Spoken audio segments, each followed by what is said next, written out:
Our step-by-step process, one of the first things I do when I've talked to the neighbor and we've decided, okay, we're going to burn such and such a day, early that morning I get out and open all the gates.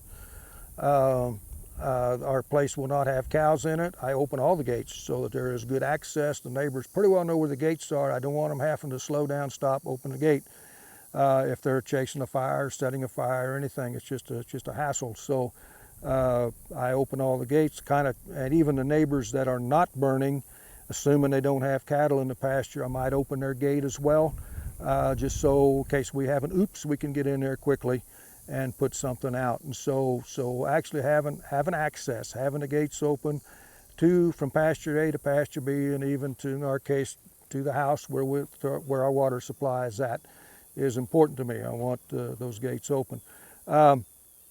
Other than that, we've got a burn plan, which in our case is pretty much done by the neighbor who's really got the equipment. We'll have a sprayer in this thing, and we have it filled up, and we follow along, and we kind of watch. One of our things is, of course, the power poles.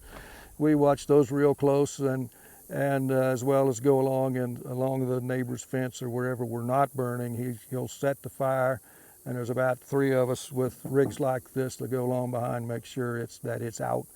And like I say, I'll check these poles rather carefully.